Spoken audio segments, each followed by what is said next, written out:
valuable golden tickets. I hope we can all keep it up. 3. Chapter 937 Dark Room, Part 4. While Bai Zemin was thinking about what to do next with his hands still reveling in the softness and fluffiness of the beauty's body in his arms, Shangyuan Bingzu could feel her heart rate rising higher and higher. If she still had any doubts before, this event had certainly blown such doubts to another continent with the force of a typhoon. Shangyuan Bingzu knew in her heart that if she really had the slightest of rejections towards the man who had grabbed her from behind like a wolf, catching a little bunny with its claws, she would have definitely attacked him with all her might. Now was what she felt love. Shangyuan Bingzu could not answer a question as short but at the same time as big as that. At the very least, the current her was not able to do it. Before she could answer such a question, she first needed to consider what love was to begin with, or so she felt and thought. At the very least, I think I like him. She sighed in her heart, and a wry smile appeared on her slightly flushed face as she felt Bai Zemin's hands literally doing whatever they pleased. She had fallen into a big dilemma now. What was she supposed to do with this? Kill those feelings before they turned into love, or before she realized they were stronger than she thought? Doing this certainly might not be that easy, but it was by far the best option no matter which way she looked at it. By forcing herself, she could become detached from those feelings of appreciation, liking, and even longing.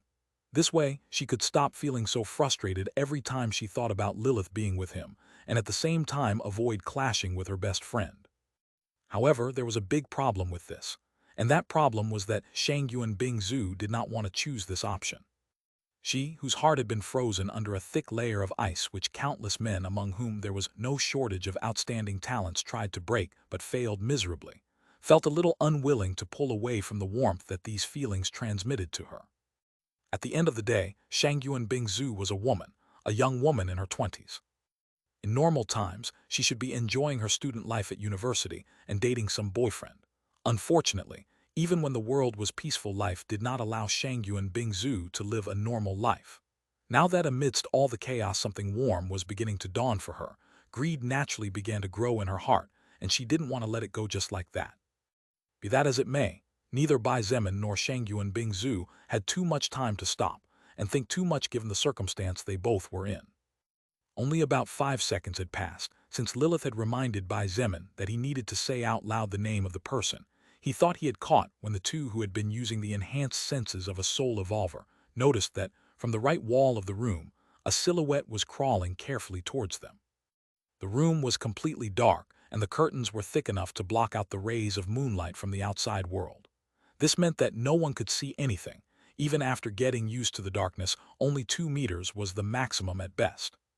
Bai Zemin let go of Shangyuan Bingzu with some reluctance, and she too seemed to feel that reluctance in her heart, since instead of moving away immediately, she stayed a little longer with her body pressed against his, as if she wanted to remember his warmth.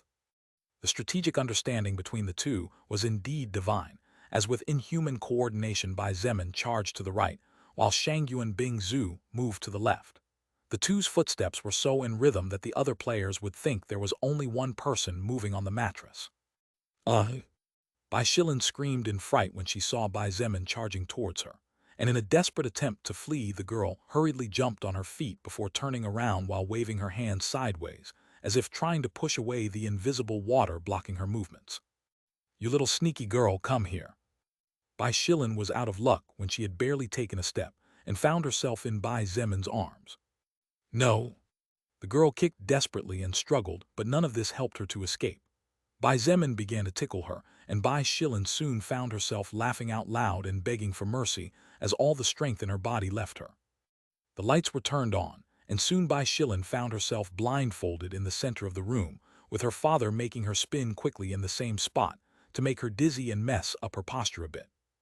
Bai Zemin breathed a sigh of relief in his heart.